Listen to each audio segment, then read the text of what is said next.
इस आदमी ने पेड़ के तने के भीतर अपना अनोखा आश्रय बनाया। इस आदमी का नाम है टोनी। टोनी को जंगलों में कैंपिंग करना बेहद पसंद है। इसी शौक के चलते वह आज घने जंगलों के बीच यहाँ पहुँचा। जहाँ टोनी बैठा था वहीं उसे पेड़ के तने के अंदर एक प्राकृतिक खाली जगह दिखाई दी। उसने सबसे पहले पेड़ के तने को अच्छी तरह साफ किया और अंदर की मिट्टी को खोदना शुरू किया। थोड़ी देर की मेहनत के बाद उसने पत्थरों से जमीन को समतल कर दिया ताकि अंदर बैठना और रहना आरामदायक हो सके। इसके बाद टोनी जंगल में गया और लचीली बेलें इकट्ठा करके लाया। इन बेलों से उसने एक मजबूत और मुलायम ढांचा तैयार किया। फिर वह चिकनी मिट्टी लेकर आया और मिट्टी का लेप बनाकर पत्थरों और मिट्टी से एक फायर प्लेस तैयार किया। ऊपर की ओर उसने चिमनी जैसी आकृति बनाई ताकि धुआं आसानी से बाहर निकल सके। जहाँ जहाँ खुली जगह थी वहाँ टोनी ने लकड़ियां लगाई और ऊपर से मिट्टी का लेप चढ़ा दिया। अंदर की तरफ पत्थरों से दीवारें बनाई गई। वाकई टोनी को आश्रय बनाना बखूबी आता था, इसीलिए वह जंगल में सरवाइव करने आया था। अब तक उसका आधा आश्रय तैयार हो चुका था। टोनी ने फायर प्लेस में आग जलाई, नदी से पानी लाया और शानदार कॉफी बना ली। कॉफी पीने के बाद उसने फिर कुछ लचीली बेलें इकट्ठा की और उनसे मछली पकड़ने के लिए बोतल नुमा टोकरी बनाई। उसमें केंचुए डालकर टोनी ने उसे नदी में रख दिया ताकि मछलियां फंस सकें। इसके बाद टोनी ने कुछ लचीली लकड़ियां काटी और उन्हें गोल आकार में बांधकर आश्रय का दरवाजा तैयार किया। सारी लकड़ियां लगाकर उसने ऊपर से मिट्टी का लेप चढ़ाया ताकि ठंडी हवा और जंगल की नमी अंदर न आ सके। अंदर की तरफ उसने पत्थरों से फ्लोरिंग की और नदी से लाई गई रेत को खाली जगहों में भर दिया। अब उसका आश्रय लगभग पूरा हो चुका था। वाकई टोनी का यह आश्रय बेहद शानदार लग रहा था। अब बस दरवाजा लगाना बाकी था। टोनी ने बांस की लकड़ियां लाकर एक गोल आकार का दरवाजा बनाया और उसे आश्रय में फिट कर दिया। अब उसका जंगल वाला आश्रय पूरी तरह तैयार था। रात होने लगी थी। टोनी ने अपने बैग से 2 आलू निकाले और फायर प्लेस में रख दिए। उधर नदी में लगाए गए जाल में कई मछलियां फंस चुकी थी। टोनी ने उन्हें साफ किया और आग पर पकाने रख दिया। कुछ ही देर में स्वादिष्ट खाना तैयार हो गया। टोनी ने भरपेट खाना खाया और जंगल की आवाजों के बीच चैन की नींद सो गया। सुबह जल्दी उठकर उसने मुंह धोया, कॉफी के साथ बची हुई मछली खाई और शांत मन से जंगल से अपने घर की ओर निकल पड़ा। वाकई टोनी का यह जंगल सफर बेहद शानदार और यादगार रहा।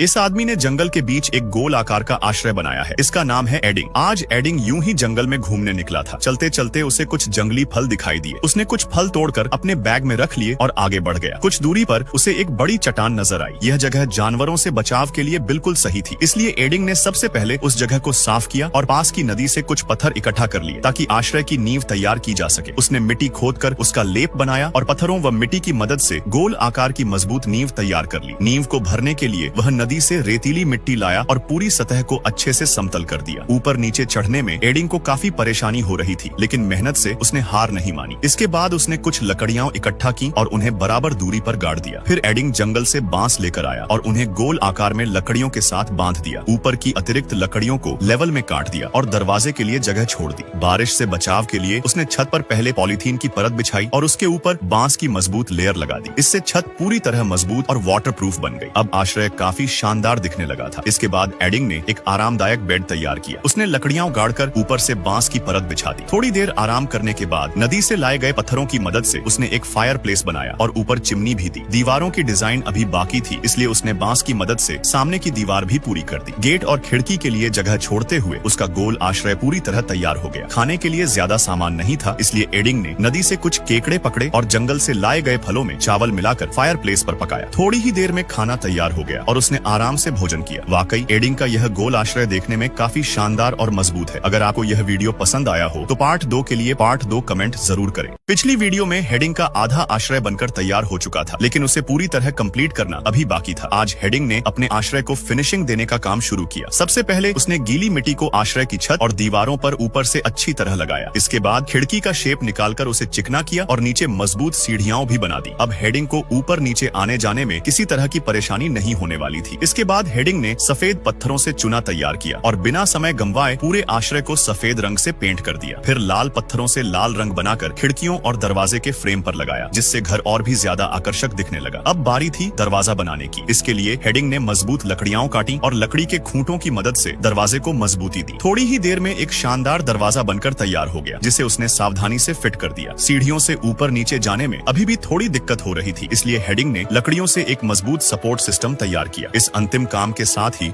उसका आश्रय पूरी तरह कंप्लीट हो गया। वाकई हेडिंग एक सच्चा जंगल प्रेमी था।